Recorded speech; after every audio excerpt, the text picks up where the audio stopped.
kind of legacy do you hope that your work leaves? Or that it changes puppetry.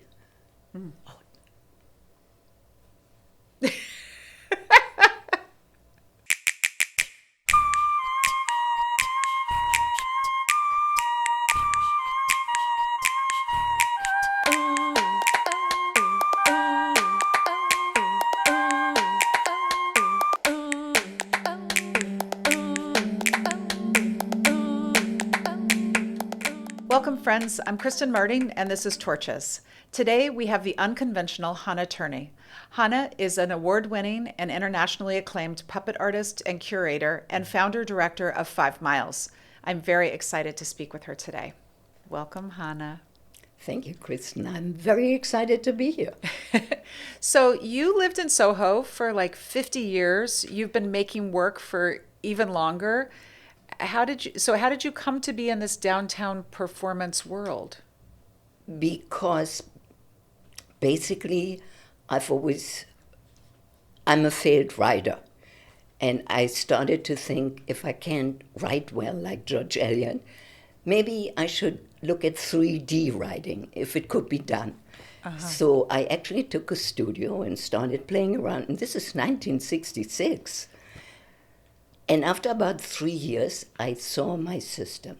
I saw that I could actually produce an emotionally intense gesture out of any kind of fabric or material or non-representational object over a long distance. And it didn't even show a human being to lift it up or move it. Well, you know my system, and and when I saw that, then I thought that's going to be what I work on. I love this idea. And so I worked for a couple of years until I could really handle it. And then I started performing in Soho because that was the time of the old kitchen was still there, Franklin Furnace. And I sort of merged into being an artist. And so, Yeah. we moved into Soho in 1969. Could you explain your system? Because it's so innovative and incredible. Well, go back to another question that you had asked is why did I call it theater without actors? Okay, great. Because when I thought about it, in the theater, actors basically demonstrate a text, not demonstrate, but illustrate a text with their gestures, with their movement, with their expressions. And because of my system, I realized I can do that with anything. And the way this is done, there's a grid system with screw eyes in a ceiling. Strings go through these screw eyes and they come all the way down to the floor. Whatever I attach. Oh yeah, and then these strings are on the side of the stage, and they become an instrument. We sort of play maybe 80 strings or maybe even 100. And we play these strings almost like an instrument. And everything that we have these strings attached to on the stage floor totally goes into their gestures, their movement, into their drama, into the narrative. And it's really basically a theater without actors, except with things. And when you started making this in 1969, I think you just said, in this way, did you position this into a theater or performance context, or were you positioning this into a visual art context? No, that wasn't at all on my mind. Okay. The visual art context, except that since it's not very figurative, it becomes sculptural. It becomes sort of like a huge sculptural installation on the stage, and then things start moving and gesturing. But it never occurred to me to put it into visual theater. I thought of performing. Yeah. I like that. Yeah, and it's non-figurative, I think it's important to say. Yeah, Yeah. It's non-figurative. I have done figures, but it doesn't suit me. Mm-hmm. And it's not that interesting. Of course, you can make a puppet-like figure, make a gesture saying, "Oh my God, my husband left me." But, but to do it with let's say, a construction rope or a 2x4, it actually becomes art then. Yes. And did you have text in those early days when you were working, or was it solely the movement of the objects with music? No, for me it's theater. Yes. It needs a text. So you've always had text and you've always had music and you've always Always, had these. always. And I've used some old symbolist plays like Oscar Wilde's Salome and The Seagull, but I've always, since I'm a failed writer, I've always written my own text. How has that evolved as you've worked inside that same system? How has the way that you've worked with the materials or the way that you've thought about story evolved over the years? You know, like everybody does who does something over a period of time, you simply become better. I simply could control extremely emotional gestures in, like, as I said, in a 2x4. You have to keep doing things before you can understand it. But then, for me, that was sort of it. If I can make a 2x4 be absolutely despairing of having no more movement but this one back and forth, and the audience is, oh my God, no, that's so sad. Then you've sort of shown the audience something, meaning that the audience knows that sense of despair, that they could read it. And the block of wood. Yeah. Yes. How do you balance that kind of experimentation of finding out how these materials express themselves with your craft? How do you bring those together? I think if you experiment, or any artist who's experimenting with any ideas, visual or whichever way, we use what is expedient. And if it's a craft thing, we use it. And if you don't have it, then, you fiddle with it. But yeah, I'm not really a craft person. I'm very inexact, and nothing ever fits properly. And your work is very risky, and the work you did at 5 Miles was also very risky. So how do you encourage that kind of risk, both in your own work and in your curating? I didn't think my work was risky. I thought it was sort of great that I saw I could do that. I was like, oh my God, it's actually fun. I don't think my audience thinks I'm doing risky work. It's just that they've never seen anything like it before. Definitely. It's But they completely sort of unique. get it. They get it, and they think, oh, that's so interesting, and they feel it. And no, but I think with artists, especially sort of young artists, I always sort of did a little missionary work to get them go a little beyond what they were going to really show, and say, but you could, and you might, and So you feel you were pushing them to try to push things more, to go outside the box more. How did you deal with failure when that happened? Well, I don't think I've ever thought about this much. But I love that. whatever they do, especially with younger artists, you just feel you have to sort of be appreciative and let them know they're on the way and doing well. I mean, what is failure in our world anyway? It means nobody likes what you do. If you think what you did is good, there is simply no category for failure. If you feel in your guts, this is good, then there's no moment for failure. That is a wonderful centering of confidence. Yes. You have to. Yeah. Yes, it's true. At 5 Miles, you worked primarily with women and people of color. Why did you make that choice there? I saw that question, and I immediately went into our website and checked the recent, not the recent, whatever we've done previous. Right.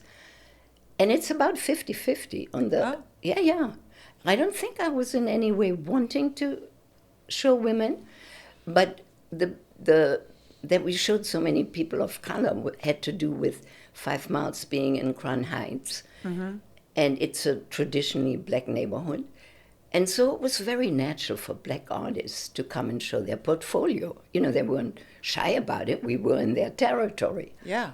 So I got to see a lot of good work that other people probably didn't. And also Brooklyn has a lively black art world. So it was nice to be connected with that. Yeah. And you once said that the 5 Miles was activated by the people who came through the door. So that sounds like an example of that, the artists that came through the door to share their portfolios. Of course. And I always felt when I visited that it was so much a part of the neighborhood and that you really welcomed people. I remember kids doing homework, in the front of the gallery, and like what a feeling of welcome you created. Well, I'll have to tell you one thing art could do in this case, because art is a public, if you have a gallery, it's a public activity. So therefore there was sort of no border as to who could come in.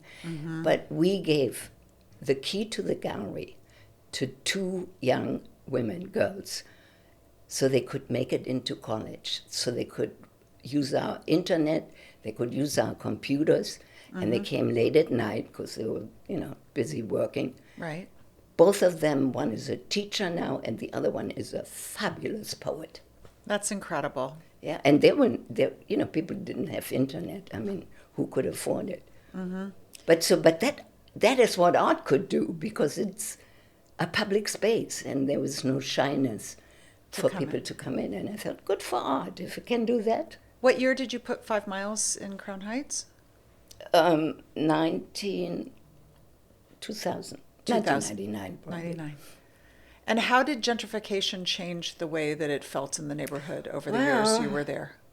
For years and years, the audiences at the openings were completely at ease with each other, complained about the work being not good enough to each other, whatever, but really at ease. And suddenly I could tell when we had a black artist showing, it was mostly black people at the opening. When we had a white artist showing, or white artists, it was mostly white people. It was suddenly everybody became shy with each other and didn't feel that ease anymore, because it was a majority suddenly, or something was happening. Oh, that's interesting. Yeah. And sad. I so completely saw that. And we did a lot of performances outdoors on the sidewalk. It was exactly the same thing. The white people would go to the other side of the street if it was a black performance, or mostly black people there. The same for black people. Wow. I think we're basically so uncomfortable with each other. It's outrageous. Yeah, I think it's sad. Yeah. One of the great things about the subway in New York City is that you run into everyone from I every walk agree. of life, and we're I all on agree. the same terms on the subway. We all know. And we chat if we have to. And Yeah. I agree with you. You spoke about resisting the pressure of growth when you were running 5 Miles. Did that have to do with capitalist expectations? No, I think maybe that had to do with my incompetence. Maybe that's just like, wow. I mean, you were always very centered around welcoming experimental practices in the face of commodification, working against that. But not so consciously, just because it's so much more interesting to see new things happen, or to see somebody really straining and struggling to go beyond what they've understood. It's just so much more interesting. How did you balance continuing to make your own work at the same time as you were running 5 Miles and curating? Because it was a very wonderful thing at 5 Miles. The back of the gallery was my studio. And because of that, it was obviously.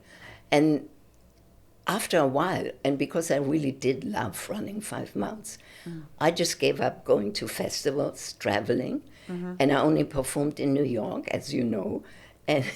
And also, I could work as slowly as I wanted to until something was ready, and then I could perform it at 5 Miles for a month. And so I sort of had given myself really a very good way of making work that I could do.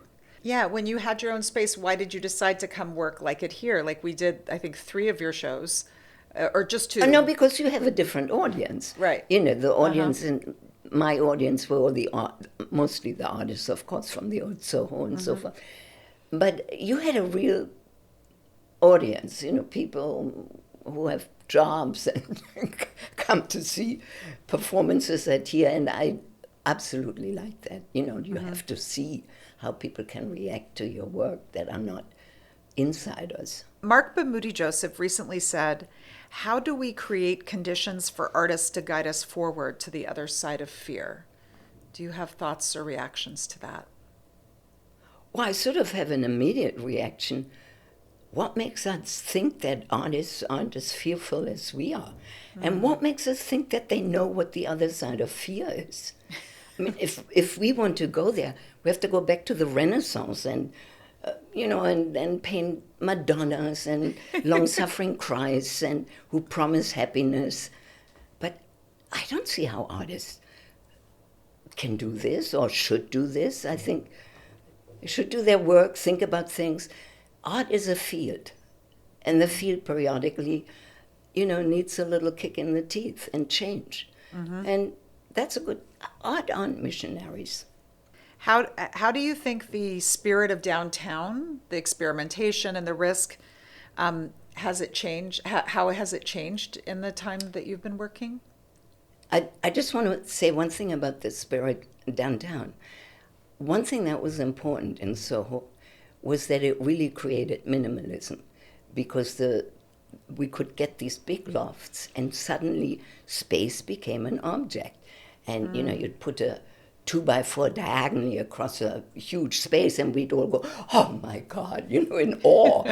but it changed our perception.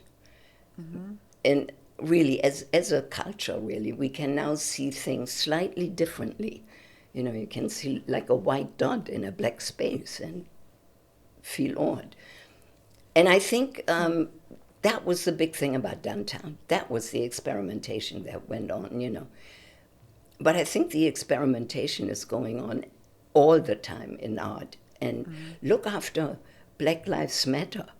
Suddenly the galleries were showing black artists because, oh my God, we have to do something.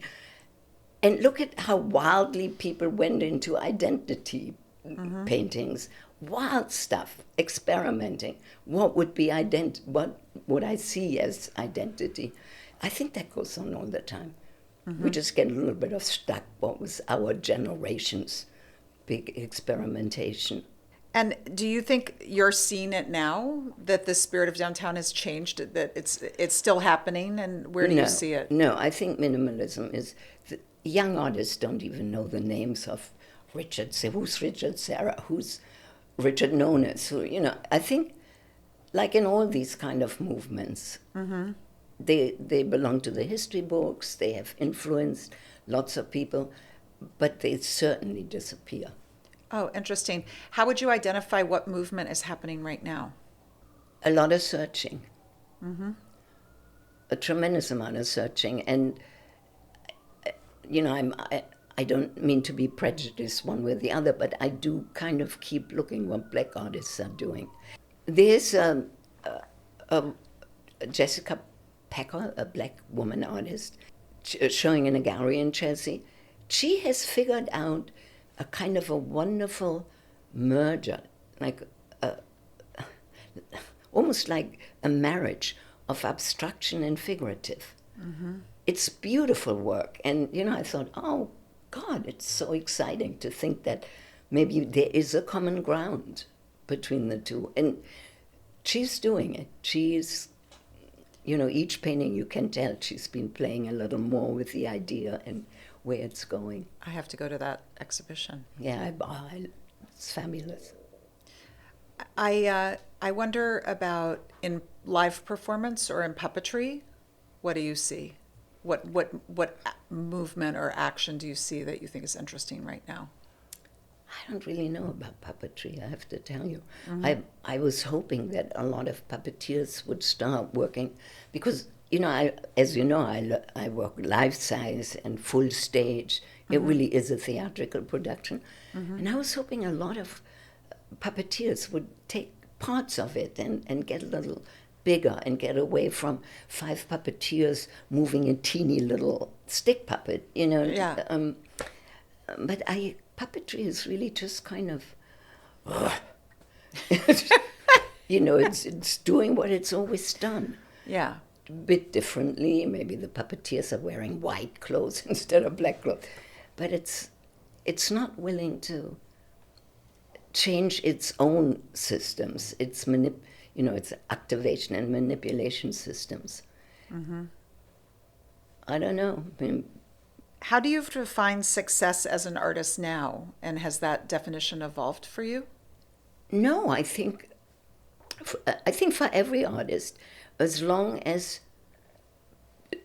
show the work, it doesn't matter where you show the work, even in your bedroom, invite people, as long as your work is part of a dialogue, as long as people talk about it, as long as they want to tell other people, go see it, that's success. You can't measure it otherwise.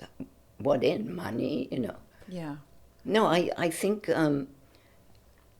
you can just hope that people want to see your work. They're interested to find out what you're doing. Isn't much else. How has your practice changed as you've aged?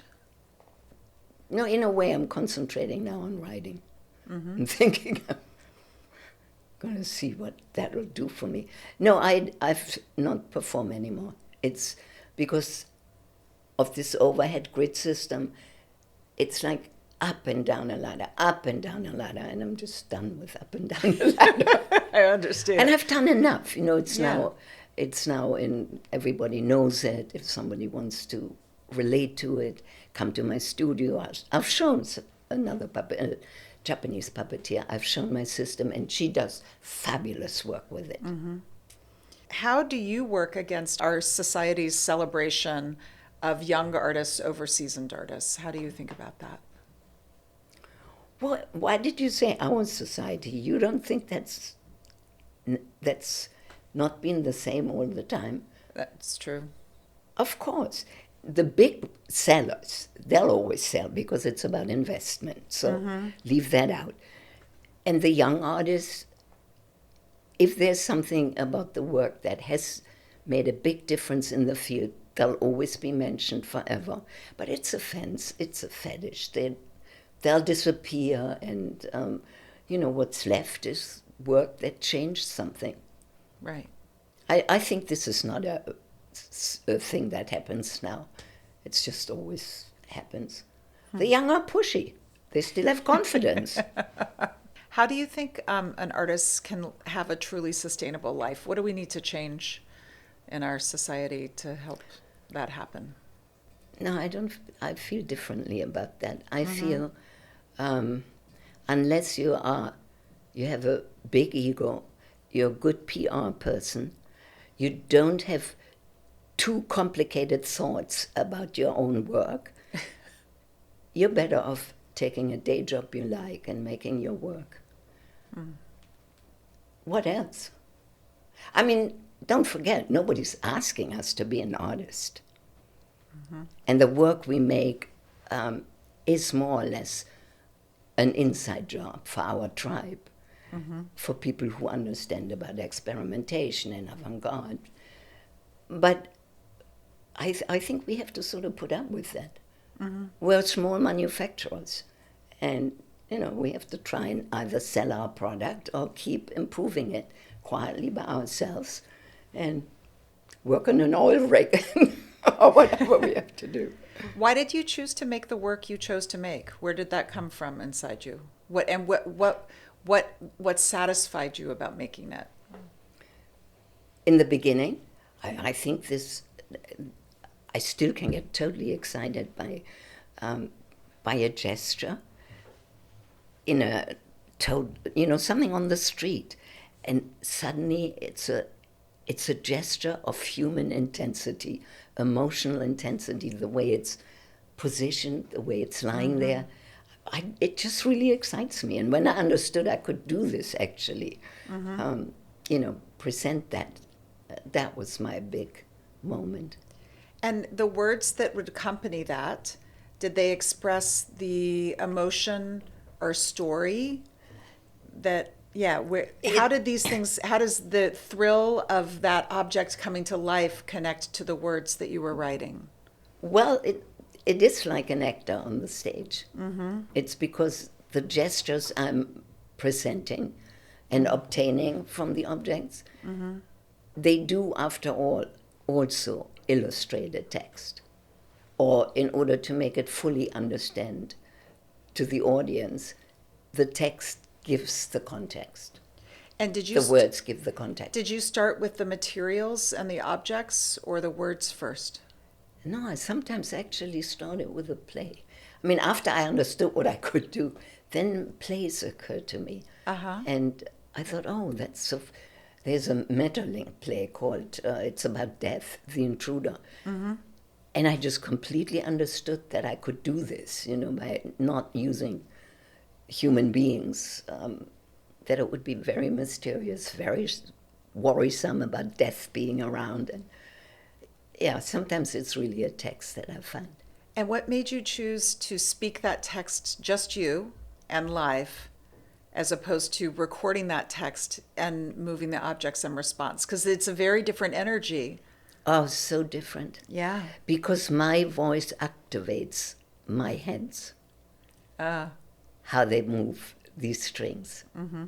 And then I have to tell you something. I was in a festival in Bitev in Belgrade, mm-hmm. and there were a lot of Russians, and I did the seagull. And afterwards, the Russians all walked up to me and they said, we must have seen the seagull 20 times, but we've never fully listened to the text. But because I spoke all the lines, I edited a little bit. I mean, some you don't have to do. But because I spoke it, it was like they were reading it, thinking, look at that. That made a big impression on me. I love that. And were you thinking about when it was your own text?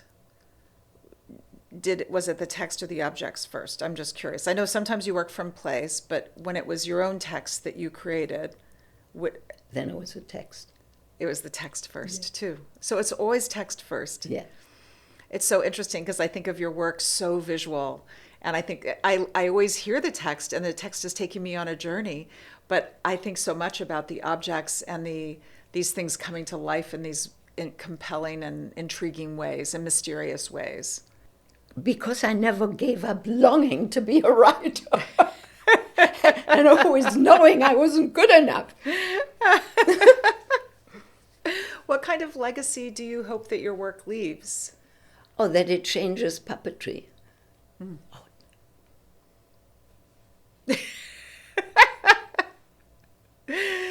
For thinking about the objects. It changes puppetry, then people will broaden it, make it really an art, make it really kind of not something you just crack up laughing because somebody can, take a hand and scratch their wooden head. I don't know. I just wish puppetry would take up and change my system, but know that it can be done differently. I do think there are people that have been inspired by your work. I know, and I'm saying... Certainly like Basil Twist and a bunch of the work that he's done with fabric, I feel, is in conversation with your work. He's the first person to say that. Yeah, and Normandy Sherwood. I know you came to see her psychic self-defense with all the curtains and the fabric and all the characters. I loved that. She was terrific. And then I said this Japanese artist who's doing gorgeous things with abstraction, with the stringing system. So that would be good. But, other than that, it's given me a lot of pleasure. What are you thinking of your next chapter right now? What are you thinking is coming next? Well, since I've just moved to the Bronx, I think it's time for me to get that place in shape. When we left the other day, I was going to say, do you want to come in and see my place? But I knew it was time for you guys to head out. Well, I'd love to come back another time and see your place. No, I'm sort of keeping myself open. I like writing a lot, and for no reason at all. I don't have anything in mind like, oh my God, I have to find a publisher. Not at all, but I enjoy sentences, and I enjoy changing them and looking at them again and again, and I'm sort of doing that. The last piece that I saw of yours, which I think is the last piece that you made at 5 Miles, was very political, and it was thinking a lot about violence in our culture and these younger generations and how they're coming up into that. I hadn't felt before that I was seeing work that was like political and in response to things that were happening. Could you talk about that direction change in your work? Well, I don't know if that's a direction change, but it was a very important piece for me. Of all my pieces, I think it was the most important. Mm-hmm. I've been thinking for years what we're doing to men, that we train them to be killers, that whenever our leaders have a little conflict, send in the guys, they'll kill each other. We see who's left. Mm-hmm. Well, what else is war? Send in the guys and they will kill each other. And the men don't complain. They should unionize internationally and say, no, we're not doing that. Right. Because they're just out there killing each other. And look at the Ukraine and the Russians. Yeah. And we've done that to the men. You know, we really have sort of allocated them into their position. Small wonder they get a little resentful about the women being home with the babies. Say, I'll boss them around. But, you know, like, I can understand that. Mm-hmm. If men really sit back and think about the role they play in our civilization, it's pitiful. Mm-hmm. It's been a great issue with me for a long time. Is there other work that you're making right now that is in response to things that you're seeing around you that you're having realizations about? No. What I really, actually, I'll tell you what I would like to do is I have a very pretty extensive video of this piece, and I would like to do something with that. You know, get it out, get people to... The piece that we were just talking about, that's from 5 Miles. Yes. Yeah, and get people to really... And I'm working with Hanne, you know, Hanne Wasilewski, the video. So I'll go to Berlin, and we're going to sort of try and see what we could do with that piece. So would you perform again then, if you were to bring that piece back? No, Hanne thinks we should do something on the internet with it. Oh, interesting. That's fascinating. And, you know, she would understand what we can do. That was incredibly important to me to do that. I don't even know how people generally understood it, but I just felt I needed to say that. You know, look at the men. Mm-hmm. They're just cannon fodder for the societies. Yeah. It was a very powerful piece. Yeah. Men are indoctrinated, believing it's glorious. Is there anything that we didn't talk about that you want to talk about? I don't think so. We pretty much said what I know. I don't know any more than this. No, I will say that having worked a lot with artists, you know, curating and so forth, it's really been a fabulous, well, you know that, because it really sharpens your own mind considerably. You know, you know what works, what doesn't work, what is really important, might be important, where they need little help. I've really liked that. It's been very enjoyable.